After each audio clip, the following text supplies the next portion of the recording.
Thank you, Lord Mayor. I rise to propose this motion alongside my colleague, Councillor Izzy Knowles. Councillors, upon getting elected, we all had high hopes about the positive changes we would make as elected representatives.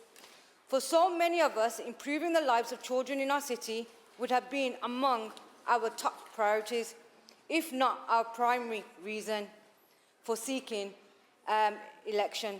I know, therefore, as I begin this speech, that I will be speaking to a part of you that is hurt or even angry about the fact that child poverty has risen to such shocking levels in this city. The problem is not new. Indeed, back in 2015, a report was written for this council by the Child Poverty Commission about the state of poverty in the city. At the time, 37% of children in Birmingham were living in poverty. Manchester was at the bottom of the table, but Birmingham was not far behind. There were many concerning details in the report, but one in particular struck me as deeply sad. Despite their own daily struggles, over half of the parents living in poverty believe that their children would have a worse life than their own. The prophecy is tragic because those parents were right. Despite a high-profile report, an action plan to reverse the trend, and these parents knew then what we can all see now. The problem was set to get worse, not better. Family income has such a huge impact on health opportunities, likely income levels, mental welfare, and even individuals' lifespan. People born into poverty sadly know from a very early age that their opportunities in life are likely to be reduced. I found another interesting recommendation on this report, which I will quote now.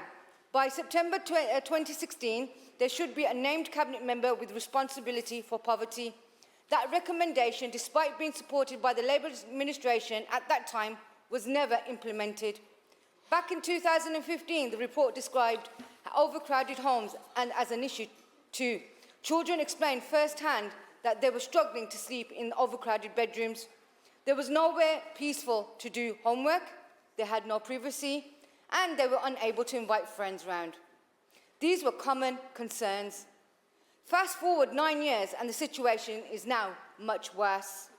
There are around 10,000 children living with families in temporary accommodation. Whole families share one bedroom in B&Bs with no table, no cooking facilities, no privacy at all. Too often, children are placed far away from friends, family, schools, and other support networks. This is one of the many reasons why Liberal Democrats are fighting so hard to save libraries. The example of children having to move far away from the place they call home into TA brings home the importance of libraries as free space that children can go to, a space that gives you the feeling of comfort, normality, belonging, no matter where you are. The early years set the blueprint for that person's whole life. This council cannot fail these children. We have got to get children into libraries again, reading, relaxing and learning. There has been a welcoming space where children can do homework, enjoy free books, warmth, the company of other children, and a place to escape the cramped reality of poverty in Birmingham in 2024. According to the Joseph Rowntree Foundation, Birmingham now has the worst child poverty record, with 46% of Birmingham's children in poverty, a number that is over double the national average. We have put forward a motion today that is completely achievable. It doesn't fix all the causes of child poverty, because the sad reality is that the council cannot afford to fix their problems.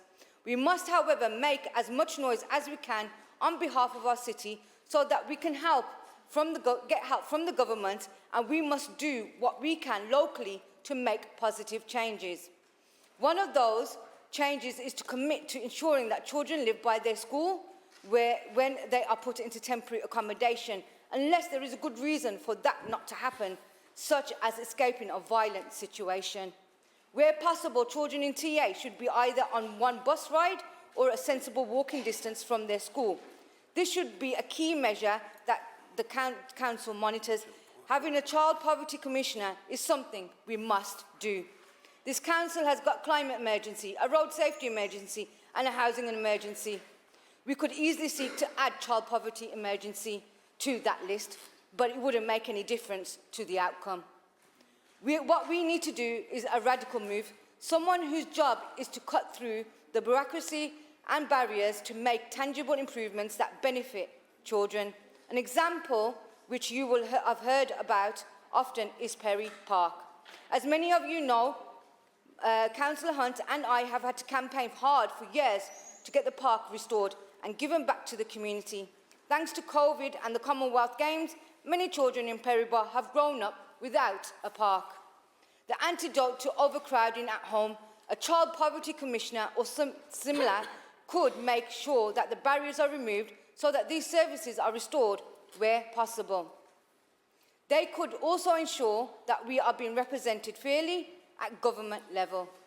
A commissioner could lobby for funding for free school meals, breakfast clubs, and all sorts of projects that will help children in poverty.